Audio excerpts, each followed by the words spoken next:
Hello friends, this is Promi and welcome back to the Kerbal Commonwealth Space Agency. In this episode, I think we're going to try out our new science experiments that we unlocked in the last episode, or at least the laser ablation spectrometer. But first, I think if I upgrade the R&D facility, that'll give us access to surface samples as well, so we can do another survey of the Space Center with that as well as the new experiment. We'll take pretty much all of our funds, but we can get some advances from contracts to allow us to build new crafts. So I think we'll grab that. Okay, the R&D has sprouted some new buildings. Let's head over to Mission Control to see what Gene's got for us. Okay, so a couple easy part tests we can do. Experimental jet engine. We've got Mark 25 drogue chute, I believe is the large one. And let's see. I think I'm going to. Obviously, we're going to land on the moon eventually, and this will give us a good advance, so I'll accept that. So I think we're in a pretty good place now. So I think to start with, we will just test that jet engine. Now I don't actually have any intakes, like standalone intakes available, so we'll have to graft it onto one of our existing aircraft and use the integrated intakes in the propeller engines to test that. Anyway, let's get started with that.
We've just recovered our test rig for that Mark 25 parachute.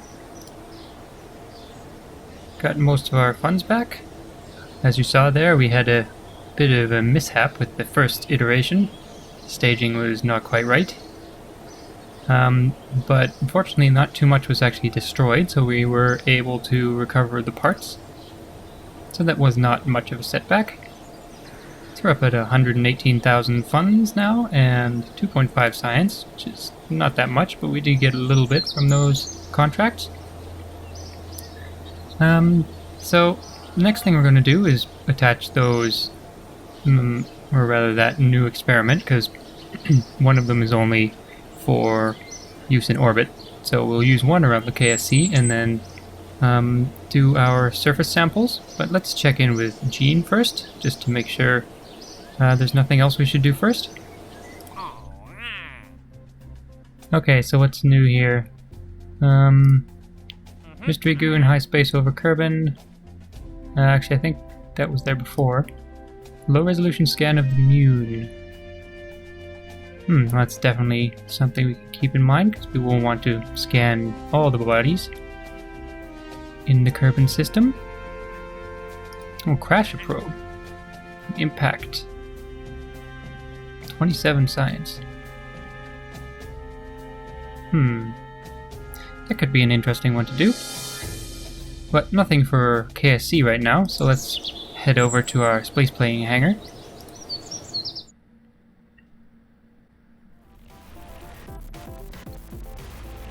So let us load our R1 runabout.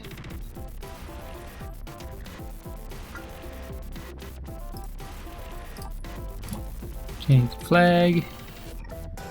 Now let's see.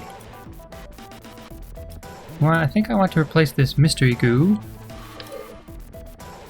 Or maybe I want to keep the mystery goo on there. The R&D facility has sprouted a bunch of new buildings, and some of them might actually have biomes of their own. So I'll leave the mystery goo on there. So just rotate it so we can fit our new experiment, which is the surface ablation laser light imager. Okay, I called it a spectrometer earlier, but I guess that's not quite right. So let's put this on something like that. Let's see it in action.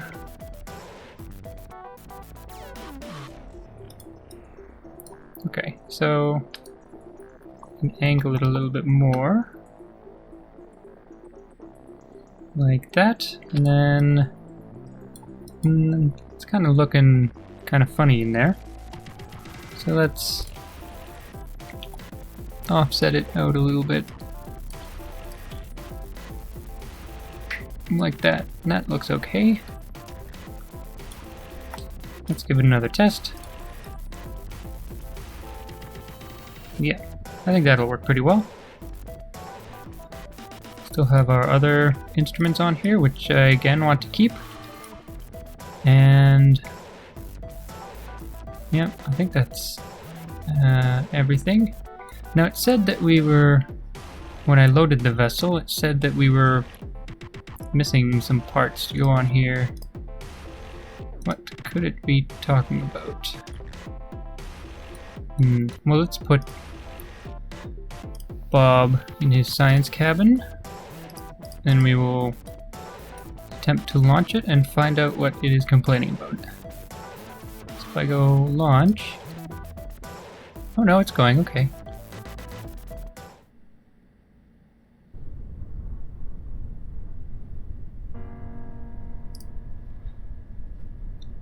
Okay, so I guess the load dialogue there was inaccurate or something, because we launched no problem. Let's extend our antenna just for looks. Bob can do some preliminary experiments on the runway. We have our laser surface scan. Scan the runway.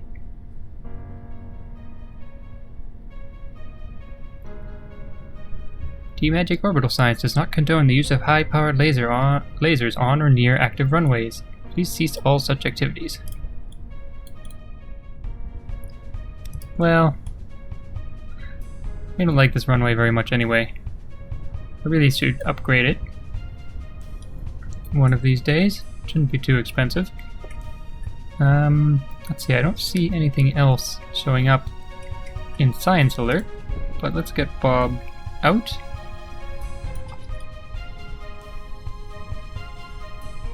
Okay, now we have something new.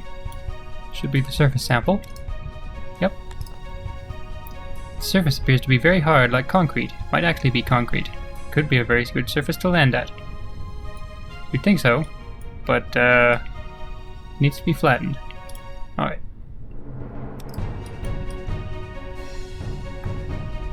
So, clearly we have more good science to do around KSC. Let's get Bob back in his science cabin.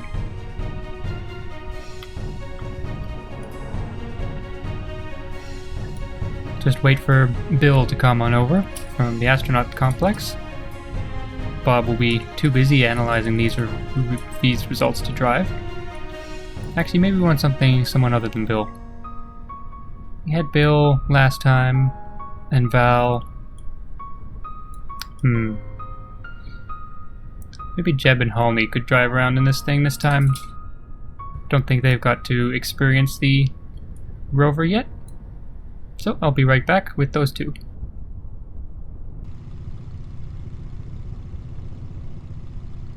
Okay, Halnie and Jeb have arrived, so let's get them in their seats. Halnie is doing something strange. I'm not sure why she is walking like that. Anyway, let's get her in the driver's seat. Switch over to Jeb. He seems to be controlling more normally. He's just going along for the ride. Alright, let's go.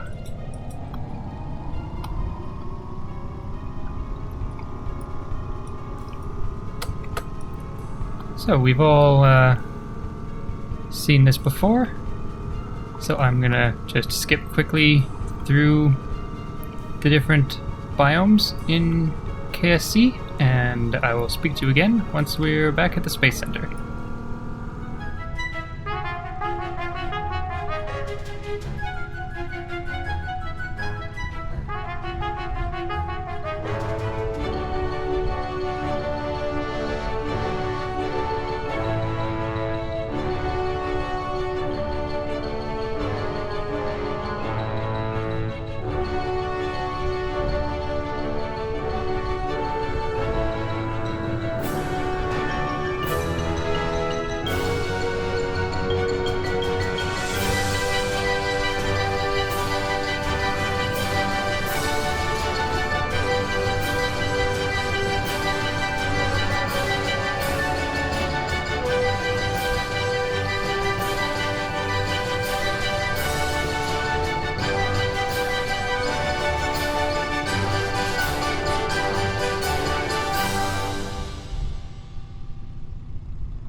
Alright, wow, look at all that science.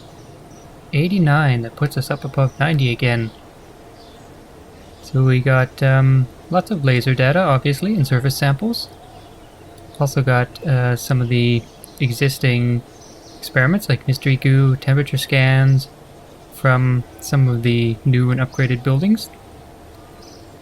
Some I might have just missed before, but it's a lot of data points.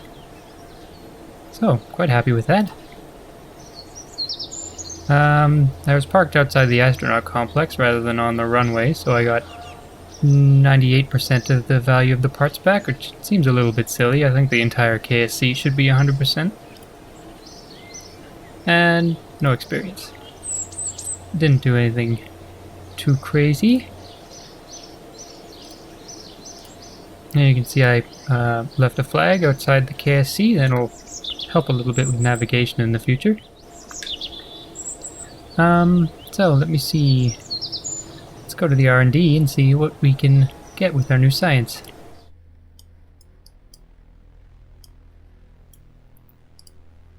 So lightweight batteries is on the way to photovoltaics here, which will definitely be something we'll need eventually.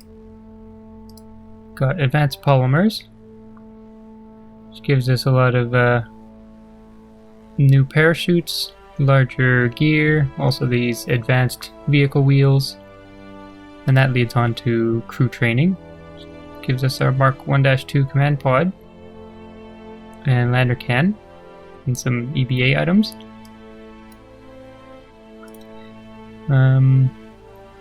Alloys gives us fairing upgrade, some larger diameter parts, fuel tank, service bay, the long 1 meter tank, some bigger legs. Reaction wheels gives you what it says on the tin, but that would be important because it leads on to RCS thrusters. Advanced gimbals is some gimbaling rocket engines, and then we have turbine engines, which gives us the air intakes and jet engines, along with the turboprop. I do want to take a plane to the Arctic and Badlands in the near future, so I think this might be good to have, and then we could pick up another 45 value one as well.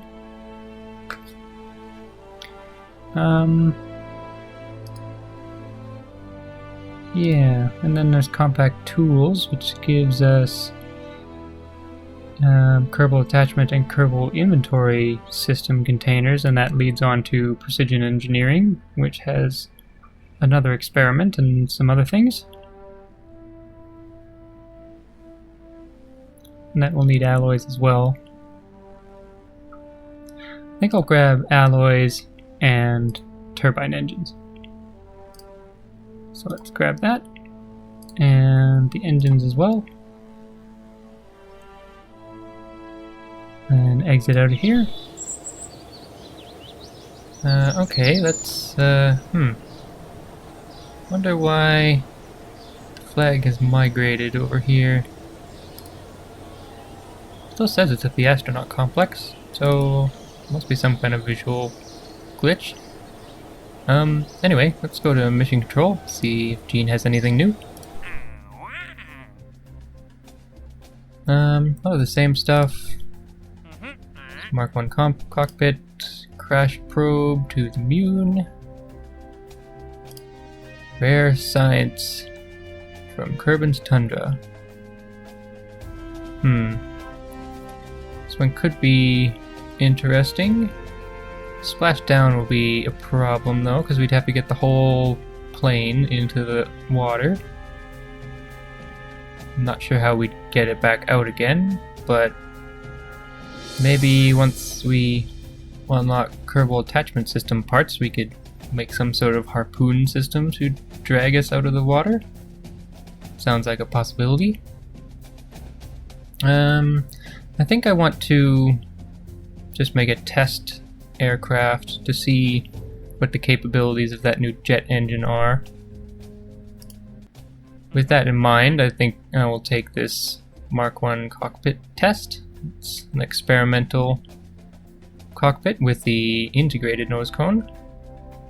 So let's grab that. And so we're going to be doing some aircraft stuff. I think I want to upgrade the runway. Ah, that's much nicer. Okay, let's go to the spaceplane hangar.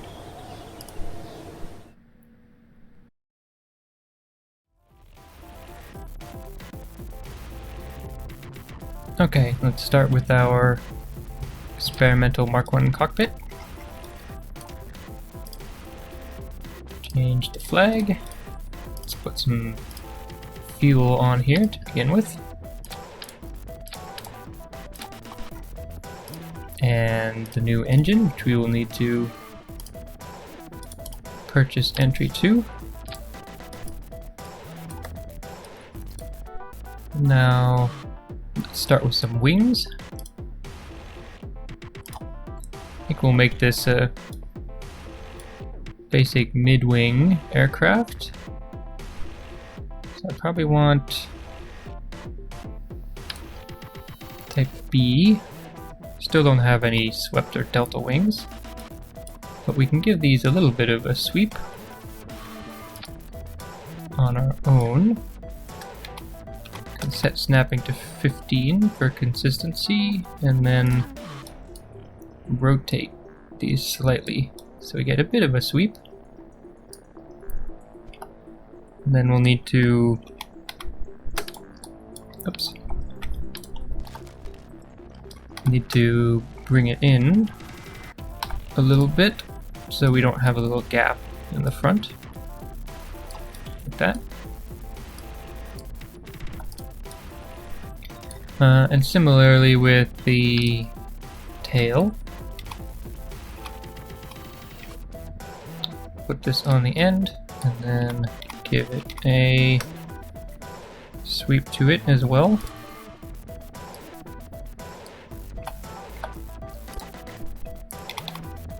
And bring it down.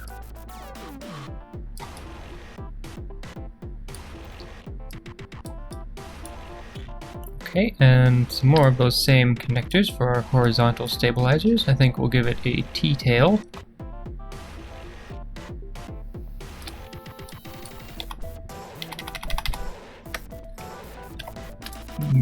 Oops. We'll rotate that so it's straight and swept.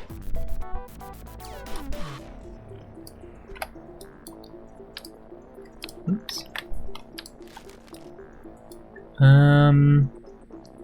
And let's bring that in as well.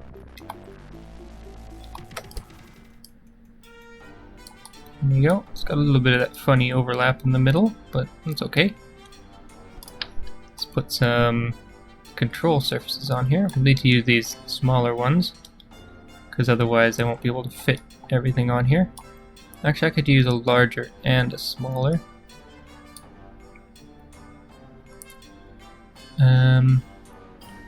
Okay, so let's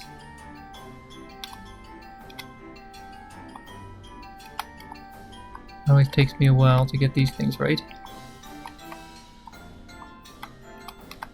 There we go. Let's put these small ones here, and then I will use the larger ones here. Gee, I wonder if maybe it's these ones?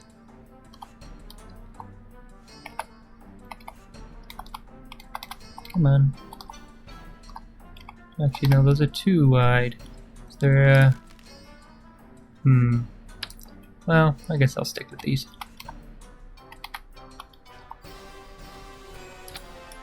Okay. I'll grab these ones again. Put them here. No. Here. And one for the rudder.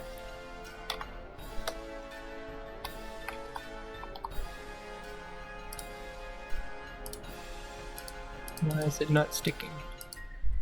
What? Let's try that again.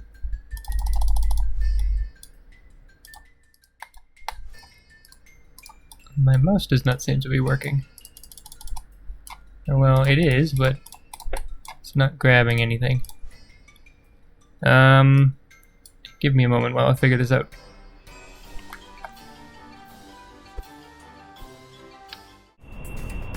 Okay, I had to close the game to get that to fix itself, and I decided to take the craft over to my simulator, which is just a sandbox game where I can test out different craft designs. And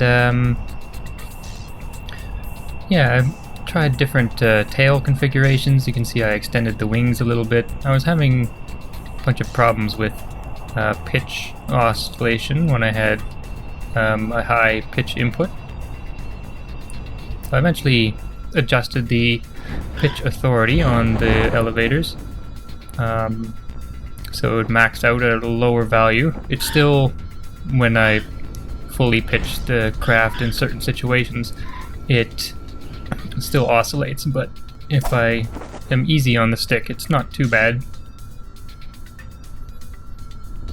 Jeb's a little more reckless in the simulator, obviously, because he doesn't have to worry about any real damage. So, quite a few catastrophes that have been simulated in here. Loss of wings, Also tested the drag chutes a bit. See how they perform. I did move the wings up. I had originally intended it to be a mid-wing craft, but moved it up to more of a shoulder wing. Gave it a little bit of anhedral, which is the sort of downward tilt. And I was playing with the angle of incidence as well, sort of the built-in angle of attack of the wings. I was also playing a little bit with different landing gear configurations. Ended up with the 2 adjustable gear on the wings, and then a single sort of Mark 1 standard gear bay in the front. And they ended up being pretty good for the height we needed each of them to be. Landing proved a little bit difficult, especially when I wasn't using the chutes. I think we just need to get the speed down low enough, but it takes quite a bit longer than with the previous craft.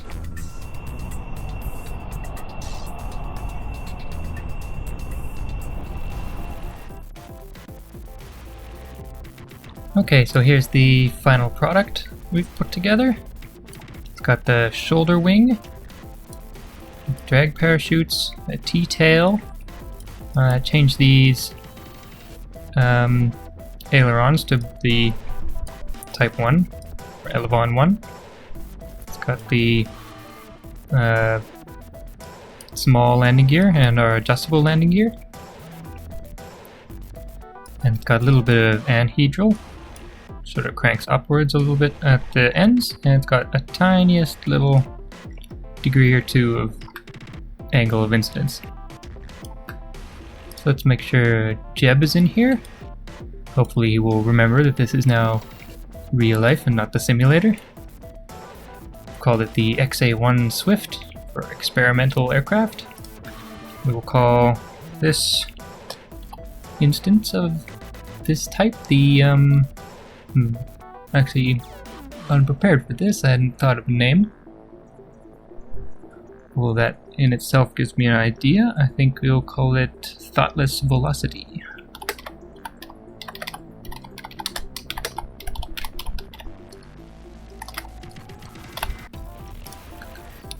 Okay, save. And now let's get ready for a real proving flight to see how high this thing can go.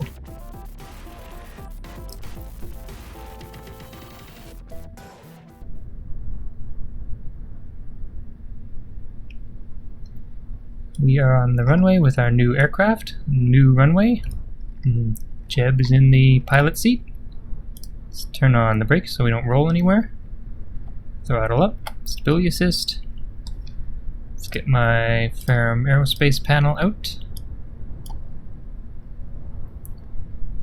And make sure everything is controlling how we want. So I'm going to turn off torque and the gimbals as well, so we go purely on control surfaces.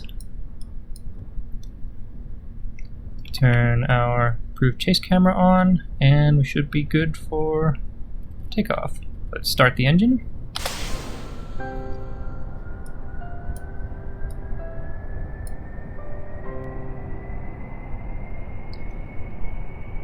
Alright, we will take off the brakes.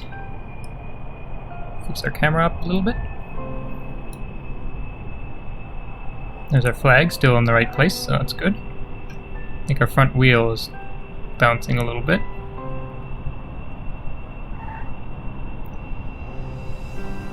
Give it a little bit of elevator.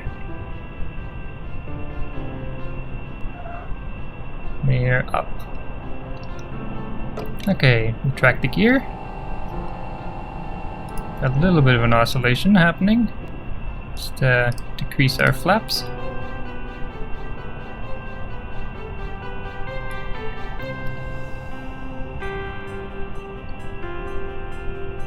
Okay, now I'm just going to keep with this climb.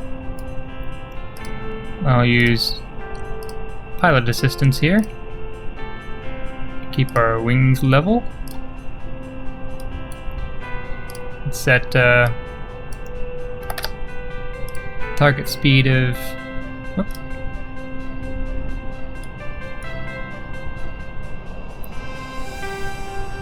Well, anyway, I'm going to use the vertical control to get our vertical speed steady.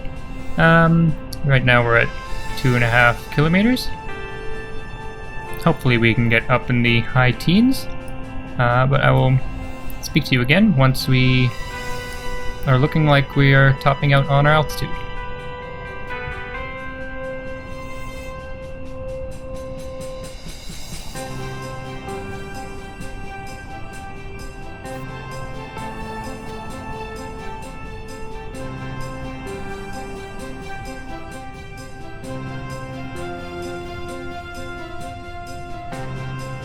So we're up at around 14 kilometers and traveling at Mach 0.84, where we are losing speed.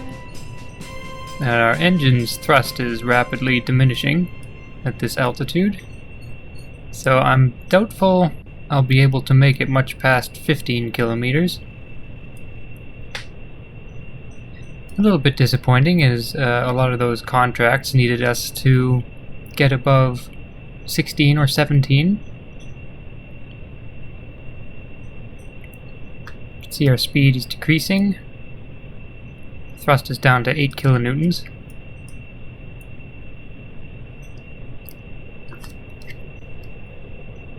It does look like we're probably going to get to 15, but I think that's about it.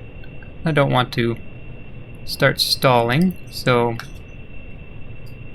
going to start to descend and then turn us around, head back to the Space Center.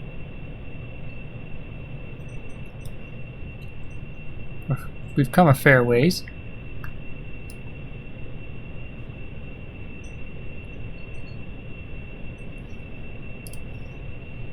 Just turn off all our pilot assistance. Don't want to maneuver too hard this high up. It'd be very easy to get into a stall situation.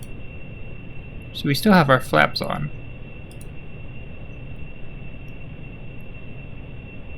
Not sure what the plane's doing.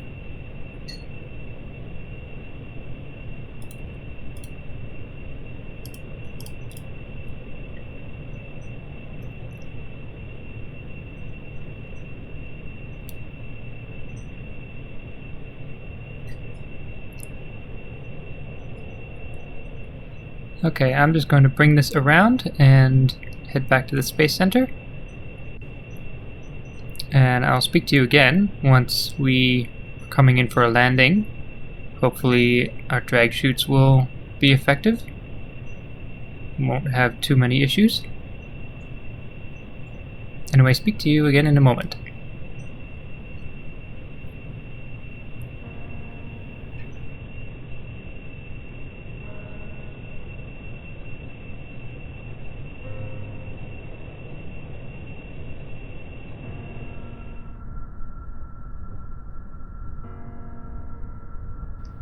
Okay, we're on final approach for landing.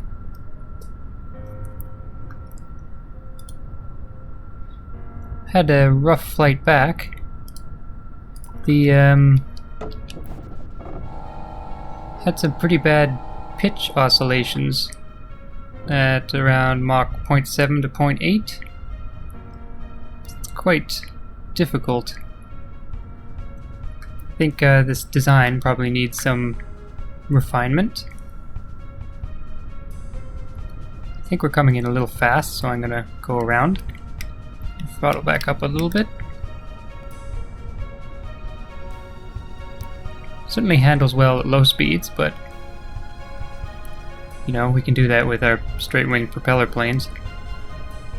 But yeah, at maybe 250 to 300 meters per second, any elevator input would get us into some wild oscillations that were pretty hard to keep under control. You saw some of that when I was testing in the simulator, but at the lower speeds I thought that limited pitch input would help, and it certainly did, but not at the higher speeds, it seems. So I'll have to do a bit more testing. But I think the engine itself is not very capable above 14 or 15 kilometers. So I don't think it will suffice for those contracts we were looking at. We'll probably have to wait for the turbo ramjet engine. Either that or use a rocket-powered craft.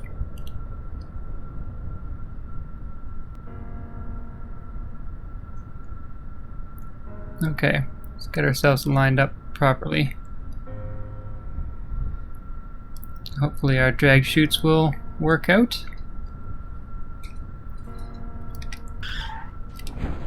Okay, drag chutes away. No, we're skidding off the runway.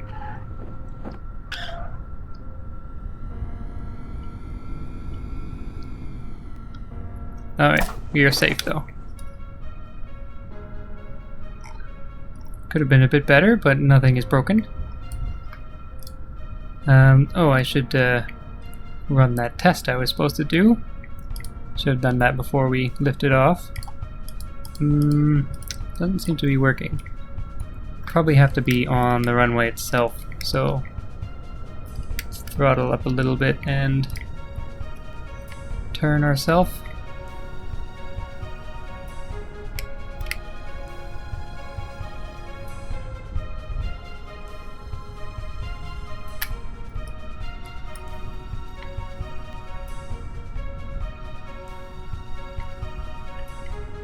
I think this should count.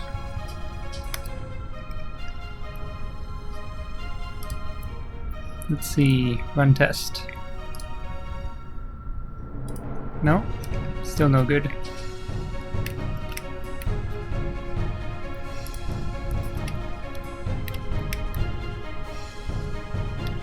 A little more. Engine takes a while to spool up. Okay, now is it gonna work?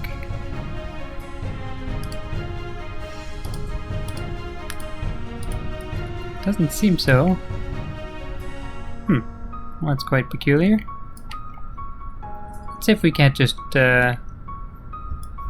recover the craft and then deploy it again. See if we can run that test.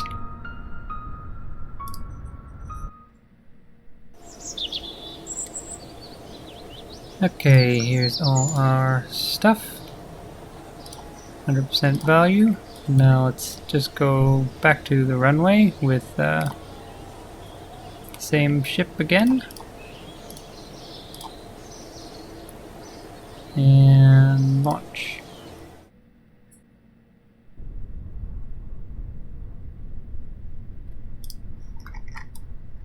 Okay, does this count as the launch site? Yes. Okay, so I guess it's just a very specific part of the runway. 4,500 credits. Not a huge amount, but it's always worthwhile. And okay, don't need to do anything else with this, so we will cover once again.